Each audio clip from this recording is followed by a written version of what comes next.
Lucy Cook, and I love freaks.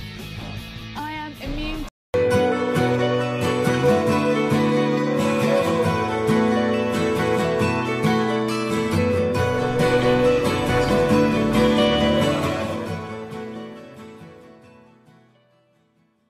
Cute.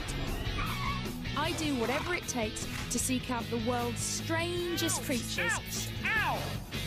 In the wildest places. I'm on a mission to show you why nature's oddballs are truly the most amazing animals on Earth.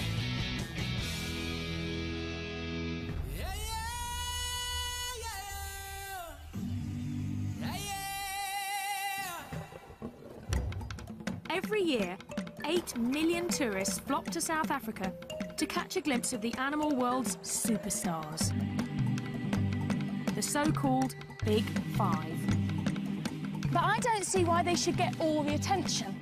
So I'm here to seek out the ugly, the weird, and the overlooked. My very own odd five.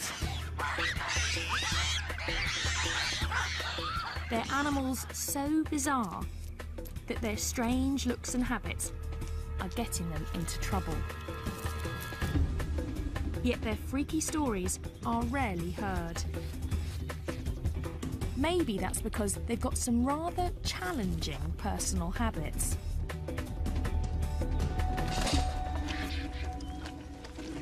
Like vultures that feast on dead and sometimes decomposing bodies. That's half a cow. It's a little bit smelly as well, I should add. But this gruesome diet is now killing some Cape vultures. Look at the wingspan on that! They're being accidentally poisoned. This couple takes in the victims and nurses them back to health. Here we go. Dinner time. Don't be alarmed if a whole bunch of vultures do come up to you. Okay. So they do bite. If the birds are going to grab you, the first thing they're going to do is your eyes. So I have to wear sunglasses and a cap to protect my eyes from being pecked out. But other than that, apparently they're very friendly. Carry on walking.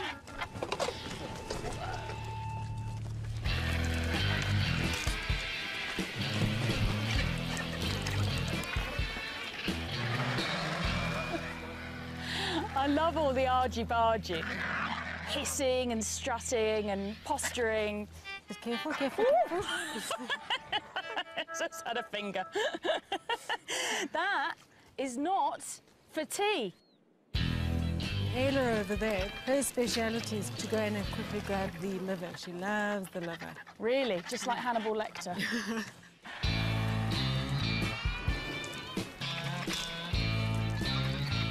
It's pretty obvious now why they have a bald head. It's to keep them clean when they're eating. Exactly. Yeah. They're actually very clean. They are. Every time they eat, they go and bath afterwards. They're a bunch of neat freaks, and they make life safer for everyone else. There could be anthrax, botulism, all sorts of nasties in that carcass. They don't get sick because they've got such an acidic stomach that their poo is a disinfectant. Theoretically, you could eat after a vulture's pooped on your hand. I'm not quite sure I'll do it. You've got to practice what you preach. You can't go around telling everybody they can use vulture poo as disinfectant and not have tried it yourself. That's the theory.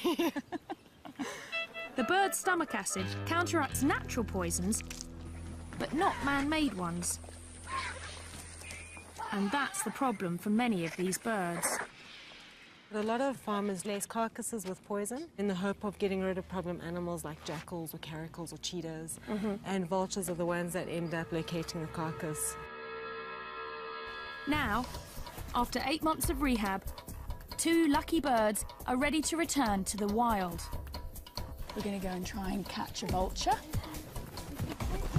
We're after that bird right in the middle, on the top. Yeah. Now we'll have a good idea how he flies. Here he Check goes. He's flying. He's flying, looks okay. So I'll walk towards this way. Lucy, if maybe you walk close to the perch. Okay.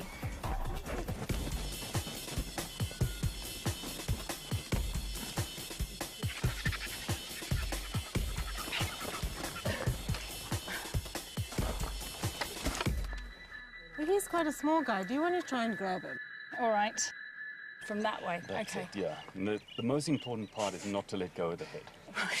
That's the number one. Number one, don't let go of the head. They're very wriggly, so just... Very wriggly. Okay, I've got hold of it. Wow, it is wriggly, isn't it? Hold Whoa, higher. it's so wriggly. Yeah. Okay, hold higher. You're going to hold it up against your chest. I'm going to clasp him like that. And My keep hands his are quite head- small, Keep his so- head away from your face. Don't Okay, all time yeah, get at all too close. Okay, now you're going to hug him. So I'm going to pass him to you. You're going to kind of hug him. Okay. Okay, you okay there? Yeah, just. Whoa, he's strong. Okay. Have vulture will travel. Going to turn into the narrow tar road. You follow that all the way up. We take our birds to a spot where they can join other Cape vultures, in one of the last surviving colonies. These birds only live in southern Africa.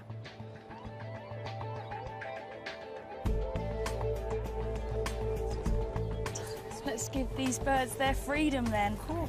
Here you go. Time to go. There you go. Look, it's time to be free. This whole area, it's all for you again. I can't really believe it. No. There we go. Straight off and heading for home.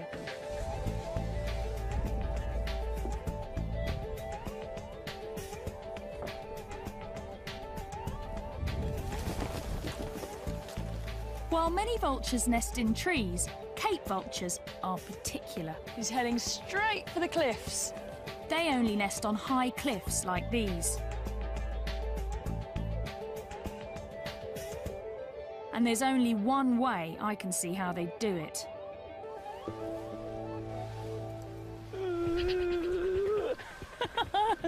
I'm a little bit nervous. I didn't feel nervous until I saw the wall of cliffs. I thought, oh yeah, right, I'll be jumping off that then, won't I? Just about to jump off a cliff. What you get me into? That's Phil, my intrepid producer. Whoopa!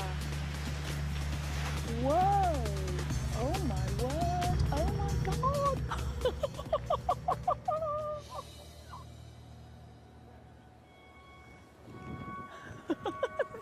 They're gone, and there's two vultures. What people know about vultures is that they're fantastically ugly, but what people don't really know is that they're the world's highest flying bird. And in fact, one vulture even crashed into a jet at 37,000 feet. I'm hoping we don't have to go that high. We won't be going that high, will we? No, not today. You promise? Okay. Paragliding reveals how surprisingly curious and social the vultures are. You can see the birds coming out and joining them already. Oh, wow! They get to know you and they actually enjoy flying with you, so they'll follow you around. To sort of play with you. Yeah. Combination of nervousness and excitement, the likes of which I haven't had ever, I don't think. All right, we're gonna go, Okay. and let's go.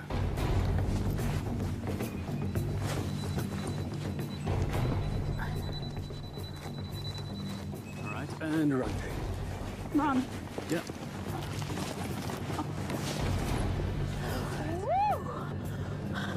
All right, well, how does that feel?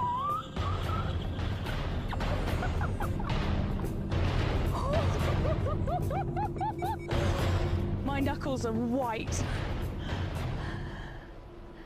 It's incredible though. And there are the vultures. Oh my word. Wow, they are all around us.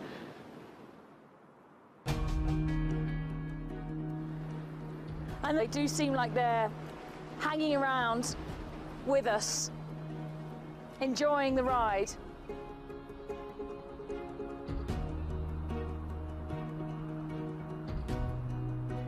This is how you should see them to appreciate their beauty. And their extraordinary skills. So this is the perfect introduction to South Africa. South Africa is made up of all sorts of different micro-terrains, each with their own peculiar creatures. These cliffs are one of those unique hotspots. I can see right over the cliff where they're nesting now. It's 25% of the world's Cape vultures are nesting in these cliffs. Vultures are paying a high price for their taste for dead flesh. And now, even their keen eyesight is getting them in trouble. A threat I want to know more about. There's a big muti market here. Muti is traditional medicine. And apparently, vultures are a popular ingredient. There's everything here, actually. There's a lot of herbs and plants, and then just a lot of unidentifiable bits of animal. Oh, this was a big snake. Python. It's a python. Is that a cheetah or a leopard? Here you've got a whole baboon. That's what. You've got a lot of stuff, haven't you? Yeah, we have a lot of stuff. This is the wings for the vulture. That's a wing of a vulture? Yeah. Oh my God. Okay. What's your best stuff? What's your biggest seller? Vulture brains. People want vulture brains. That's the big seller, is it? Yeah. How to use And- this one? You can make powder. Yeah. And then you can put here. And then you can smell. It helps so you can see to the future, you can see what's coming, and they can give you this to open up your mind. Dimmy was once a student of all this, and I've asked her to be my guide. Also, it's good for gamblers. Yeah, it's good for the lotto. The lotto number. Lotto number. Right, okay. As if it wasn't bad enough that they got farmers poisoning them, they're also getting their brains sniffed in order to win the lotto. The belief is that the traits of the animals transfer to the buyers. The vulture's got amazing eyesight and makes you be able to sort of see into the future. Dimmy, can you help me?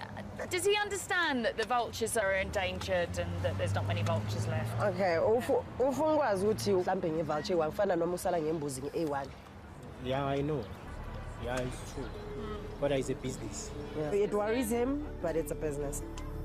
It's part of a tradition begun centuries ago, before other threats put these animals in so much danger. There are clearly an awful lot of endangered species here. This is a scale of a pangolin. I love pangolins. Pangolin scale. A pangolin scale is said to protect you from evil, wrapping you in armour like the animal itself. In 2011, at least 8,000 of these bizarre mammals were seized from black marketeers. Some of them want their scales, while others are after their meat. In China, it's considered an exotic delicacy. They may be the weirdest of the Freaky Five, and I'm not leaving Africa until I've seen one.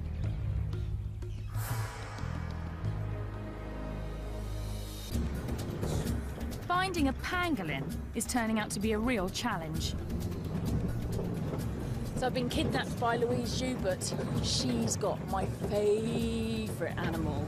She's a pangolin, which is a funny little scaly anteater with a very, very long tongue and a very smelly bottom. But Louise seems determined for me to see the big five first. Obviously, you understand I wouldn't normally be interested in lions, but I'm actually quite scared to say no to Louise. They're big lions, aren't they? They're big. It's very easy to put your claws through there. Louise rescues and rehabilitates animals and then sets them free. Oh, we've got pangolins to see. Come on, we've got pangolins to see. Enough with the celebrity animals. Oh my word, it's a rhino. What's it? It's like, do you think my hand's food? Louise, I want to see the pangolin. I want to see the pangolin. Take me to the pangolin, please. Wild dogs. What do you think, Munchkin, eh? What do you want? Do you want to go and join them? Do you want to go back to nature? No, definitely. Slightly mad place, really, isn't it? Louise has an amazing success rate. She's saved 4,500 creatures since 1993. Slightly nervous as to what's going to be inside. This is a very strange house. We've got funny little animals. And in this bedroom, we've got a load of ostrich chicks. Now I'm going to get to the pangolin. Yes. This is the pangolin's bedroom. This is the pangolin's Pangolin's bedroom. got his very own bedroom. This is the pangolin's teddy bear. And he's been pooping, so we need to just clean that. Here we go. Sid, you stink. I could camp out in the African bush for months and never see a pangolin. Oh, look, he's making into a little ball. They're very shy and secretive. Sid, it's so fantastic to meet you. I've heard so much about you, and I have been desperate to meet you. Oh, he's so strange. His funny little ears. They've got very poor eyesight, apparently, but they've got a very keen sense of smell. And he's like a little pine cone, aren't you, Sid? Sid and his mother were seized from poachers. The mother showed signs of stress and Louise released her. Now she is Sid's mum and has to make sure he learns to survive in the wild. We're on our way to go and find some termite mounds because Sid needs to learn to eat termites. He's an anteater, termite eater. You reckon this is a good one? Pangolins are super specialised for eating termites, with sticky tongues as long as their bodies, and claws that can dig through concrete. Those termite mounds are really hard, so you can see why he needs to have these really big digging claws. We might have termites in there. Yes. Oh. Am I doing this right? Yes, there's the first termites coming out. There's one there. Oh, come on, yeah. I know you don't want to be eating his breakfast. Okay, let's try the termite, Sid.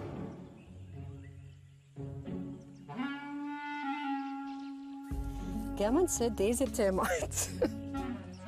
The termite, Sid, is there, right in front of your nose. No, okay. It's there. There it is. Look. Look there. Look. Look, termite. That way. It's possibly still too small. We don't even know which particular type of termites he likes, or ants, or whatever, but we'll find out. Yeah. Soon, Sid should be able to sniff out termites from hundreds of metres away. And hopefully other pangolins. They communicate to each other by leaving scents from a gland in their bottom. And that's how it smells very bad to humans, but it probably smells fantastic to other pangolins. And so this just must be a crazy amount of new smells going on out here. See how he can curl like that into a ball? That's their defence, is that he can curl right up like that. It's the perfect time for Sid to start hunting for termites. They're emerging from their underground hideouts because the rainy season is starting. Look at that, big storm. But I'm afraid the weather will send the next of the Freaky Five running for cover. That's that pre-storm wind, here it comes. It's been so hot all day. And now this wind started up, and that always means, yeah, I can start to feel it now. It's suddenly the temperature has just dropped. I might go inside the car, actually. And now there's a hailstorm. Even the weather's odd. And it's going to make finding the crazy lizard I need to see next a little bit insane.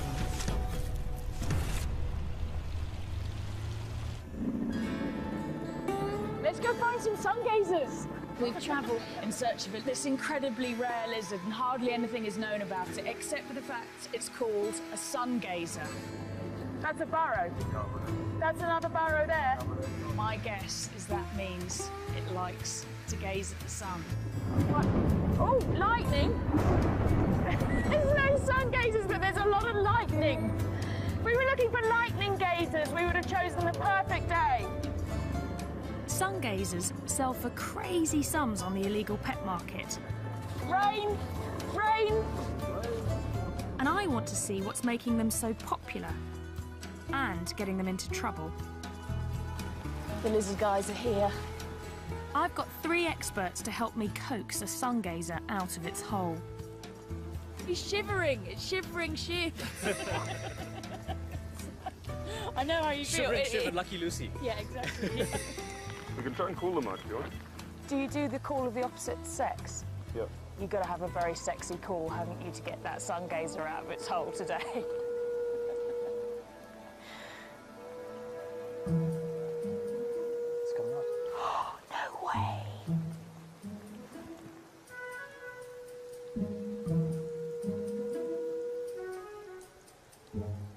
I'm just messing with you. Oh, I was all excited. I did think it was weird. I was thinking to myself, they really make that noise? I'm thinking, well, I don't know, I'm in South Africa, I've never been here before. It's like anything could happen, but... Luckily, the lizard men have some they're studying that they want to release. In this bag, the Holy Grail, the famous sun gazer lizard. Wow, he's cool. Look, he's so thorny. She. Look at her. These sharp spikes help make the sun gazer a hit in the pet trade. They're there for protection.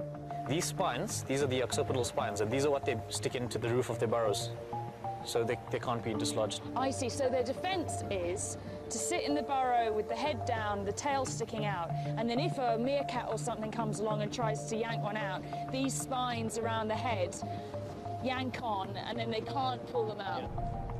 The burrow's also for defence. And we want to return this girl to hers. There it is. This one's a really nice hole. I would like to live in there. Would you? No, look at it. I mean, it's got a nice runway. It's well furnished. Not too long grass. What, 2 bathrooms? These guys want to learn as much as they can because no one knows how many are left in the wild. This lizard is only found in this tiny area, isn't it? They're found only in the South African highlands. They're very rare.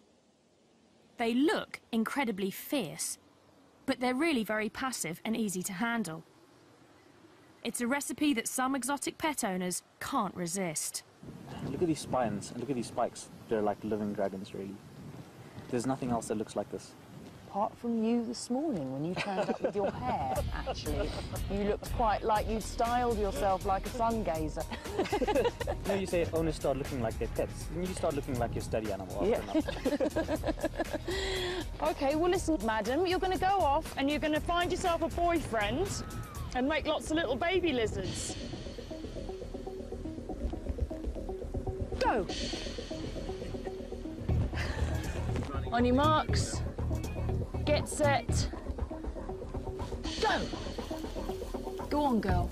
Go on. Yeah. You like lizards quite a lot though, don't you, Shiv? Very much. Yeah, because I've seen your earring.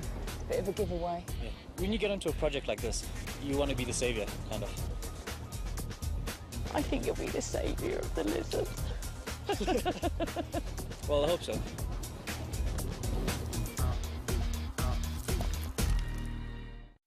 Burrowers like the sun gazer are found all over South Africa, where protective tree cover is in short supply. There's the aardvark, an anteater with the snout of a pig, the ears of a rabbit, and the tail of a cat.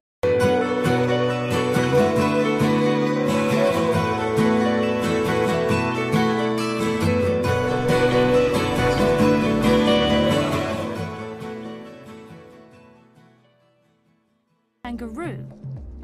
They can weigh as much as a human. Aardvark burrows are often taken over by the honey badger. But the honey badger doesn't give a damn. He's such a badass. But for one of South Africa's oddballs, its protective burrow is turning into its tomb. You won't believe what I'm going to do. I'm going to go and rehouse a spider.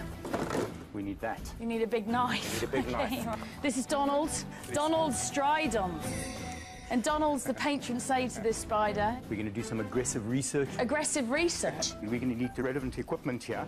Donald served in the South African Army and is ruthlessly efficient. Don't want to leave anything behind. You don't want to leave anything behind, no. We're stuck in the bush somewhere. The spider we're after is known as a tarantula in most of the world.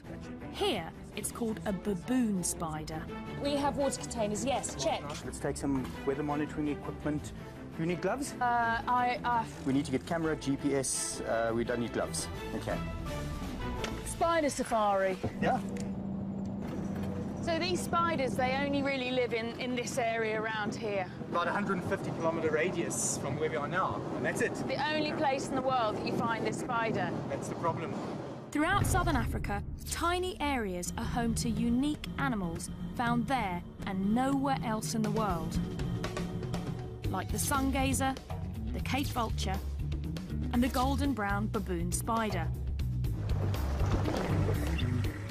Unfortunately, the spider likes a kind of soil also popular with home builders, and it refuses to move, even when the bulldozers come. It's going to tuck down right under there, panic, and as soon as they cover it over, slow, terrible death. So we absolutely need to move it. So this is an emergency situation? Yeah, this is one. So that's where the spider is. Now, golden brown baboon spiders need very special attention. They're very finicky, and we have to be finicky too. So the technique of capturing the spider is not to make too much disturbance so that we don't spook the spider. The first step is to lure this very sensitive spider out of its hole. Now, Donald has thought this through and has developed a special method, haven't you? Which involves faking a rainstorm. Here comes our rainstorm. You've got to make thunder sounds, eh? That's it, perfect. Just carry on like that. Kay's coming out. She's coming. She's coming. There we go. You're doing such a good job. So there she is. South Africa's fussy freak emerges. Okay, so Donald's actually blocking its entrance with the knife so that it's now trapped in its porch, basically. It's probably about a 15-year-old spider. 15-year-old spider? Who knew? In 15 years, she hasn't really left that burrow. Wow, okay, so this is a big moment for this spider. Try and get this with my camera. You've got to be so gentle with them. The hair is covering the body. Every about 20th hair is a sensory hair, so they touch things and feel things with that. Here, there we go. Beautiful. She's lovely. Wow.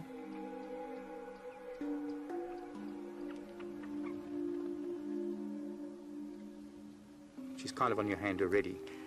Is she really already? Yeah, you hardly feel it. You know. I can feel it, yeah. Wow. I'm slightly worried she's going to run into my shirt sleeve. She won't run too fast. How long does it take for the spider to build this hole? Took it about 5 to 7 years. That's incredible. I totally understand why it wouldn't want to move. The hole is the spider's life's work. It won't simply dig another once we move it. So that's half the job? Less than half. We need to get a mould of that hole. If you don't shake it properly, it doesn't foam nicely. Yeah. Now Donald is making it his life's work to figure out exactly what the spider likes. That's it. Ooh. Okay, we need to get a GPS reading here. We need to get weather conditions. Donald's quite serious. 24 degrees, 22 minutes. Yeah. So how many spiders do you think in total there need to be relocated here? Well, looking at the map and how many houses are going to be built here, with each house there could be at least maybe 2 or 3 spiders. So multiplied by 200, 300 houses. It's a lot of work. Donald could end up doing this 1,000 times. Meanwhile, our finicky baboon spider still needs a new home. We should use this area. This is our spider's home. This is what was underneath. And we're going to start making a hole for her in the hope that she'll continue and make the rest of the boot. Yep, exactly. Okay, so what direction? We were 24. What do you say about that spot? Donald has learnt to be as fussy as a spider, having to try and rehouse. How many have you tried? And I hate to say failed, but I mean it's... Probably about close to 50 that we've worked with. 50, yeah. 50.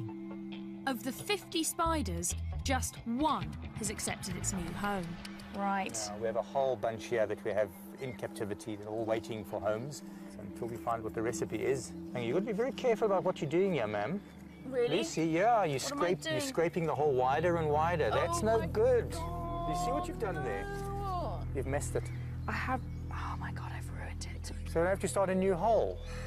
Okay, now look what I'm doing. The spoon has been taken away from me and handed back to the master. There's only one master, and that's the master.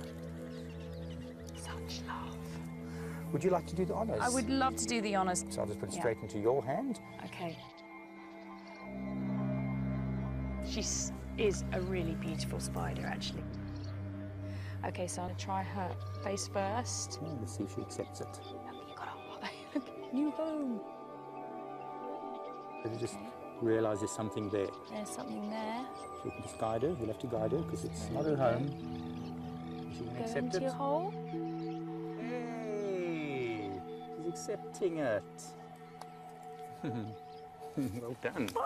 Excellent. That's so cool. I'm so happy.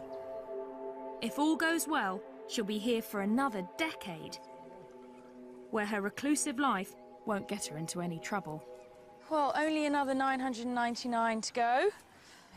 I'm betting Donald will move every single one.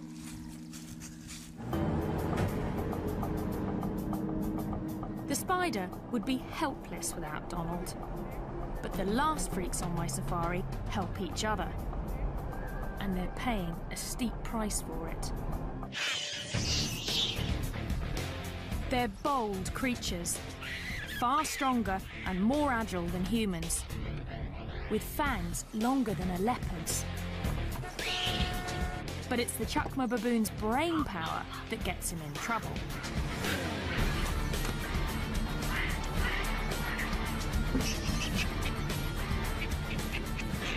They can work together in raiding parties of as many as 100. Not the kind of creature you want to come home to. Unless you're this guy. Yeah, that one looks like he's really quite pleased to see me. The penal display.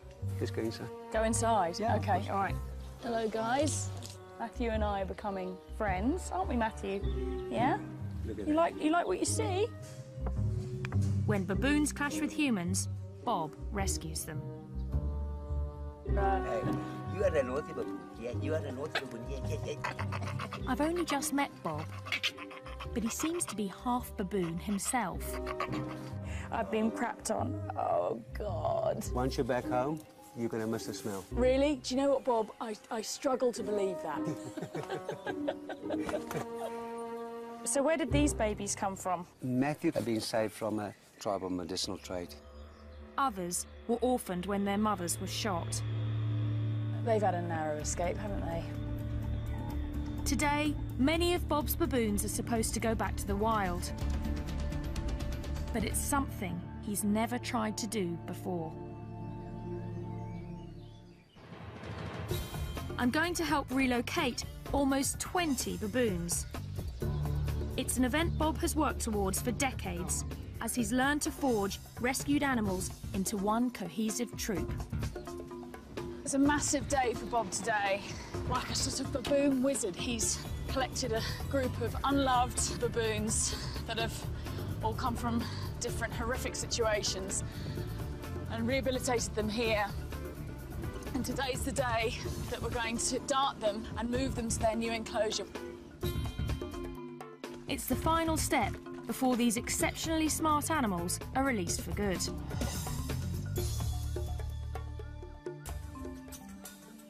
Oh, here they are.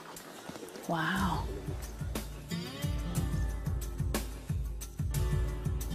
Look at these eyebrows now.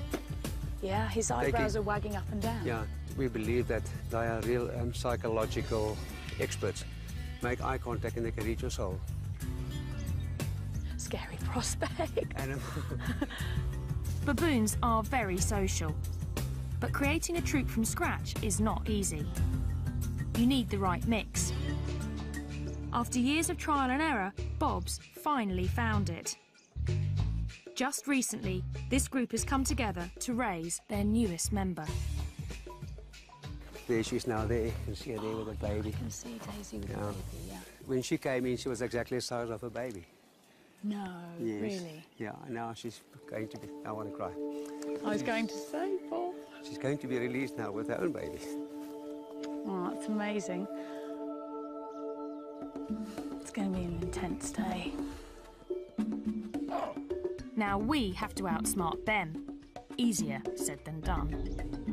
Know that they're very intelligent. They will know quickly what we're up to. And you must be alert. They are potentially very dangerous animals. Okay. I feel quite nervous, actually, because these are big animals. We don't want things to go wrong. First, we lure the animals into a smaller enclosure to sedate them. It's great. Look at that. Look at that. It's great. Is he going to go in? Looks like a shoulder. He's gone in.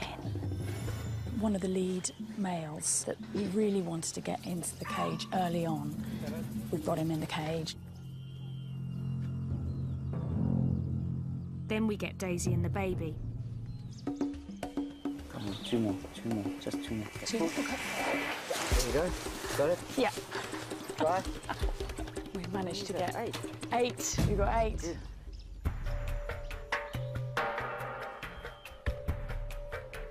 He's so jittery about seeing a gun, you know, because they've been shot at so many times. And Some farmers here shoot to kill any baboon they spot on their property. We want to capture the big male first, or he could make things more difficult.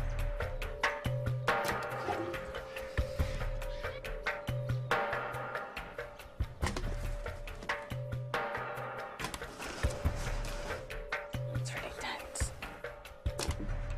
Go for it. Baboons are known to form really strong friendships. I think it's very sweet the way they're all cuddled up next to each other to go to sleep. OK, so now they're under. It's safe for us to go in. To get to the sedated animals, the team has to enter the larger pen, where the rest of the troop is anxiously watching. We're going to get them out as soon as possible. But stand by, Lucy. If something happens, you must pull at the door. OK.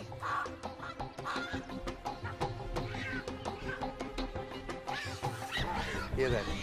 The minute that the baby starts crying, they will... Oh, they can tell something's going on. Yeah, they're going crazy because of the baby. Now with the baby making the sounds, then we must take them out immediately. I've got it, yeah, OK.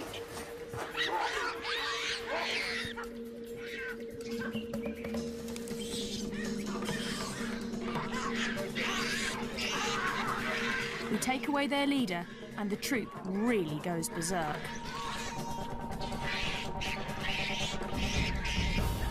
Once strangers, these baboons will now do anything to protect one another. And that includes taking us on.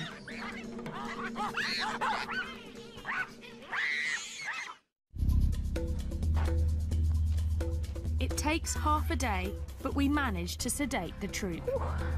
OK, there you go, Bob. Yeah, go. Let go. Let go. Yeah, go. Yep, OK. He's left a message behind. Okay. Each gets a thorough medical checkup to make sure it's healthy enough to survive in the wild. It's a lot softer than you'd expect, given that they walk on their hands all day long. Baboons have evolved to forage on the ground because of southern Africa's lack of forest. Some think that's also why they have such huge canines, to fend off predators. Whoa, look at that. This is for the canine. To feel the back part of it here. I will check. I can feel that. Behind that tooth is razor sharp.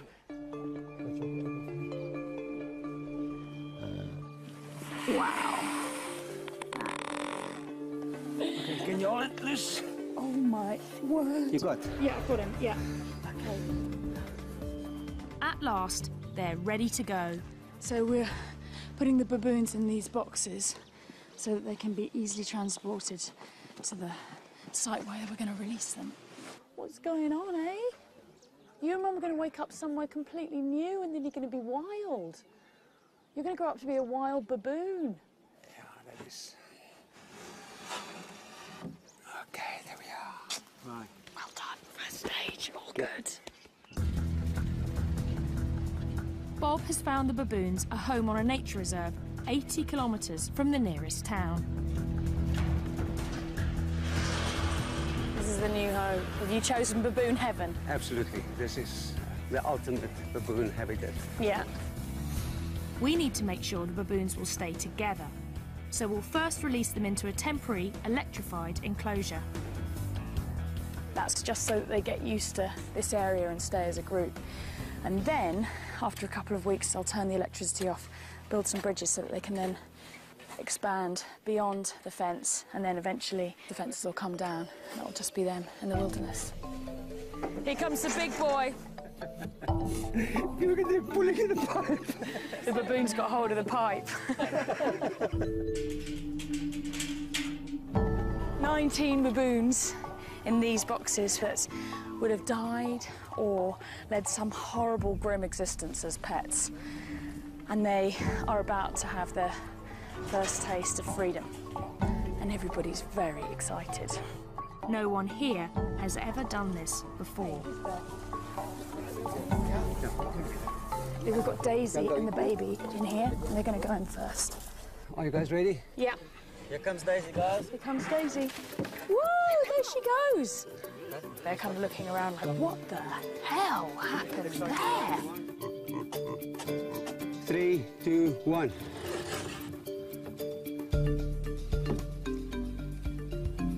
Look at that. Emotion is running very high. Yeah. There you go. Yes, look at that.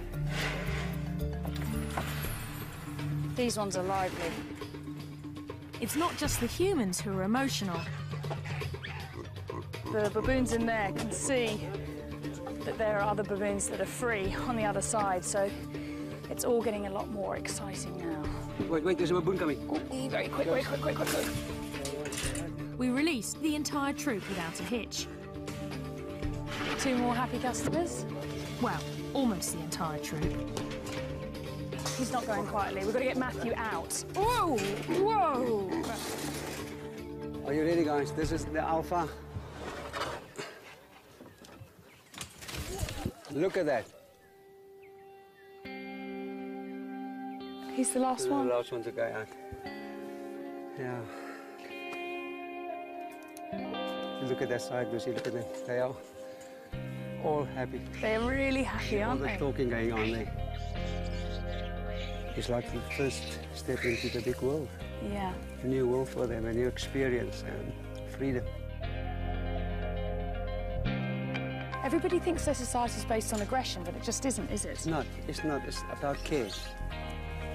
This is a group of animals that come from as far as 1,000 kilometres away from each other, and yet they form this incredibly tight family group now, and they'll do anything to protect each other.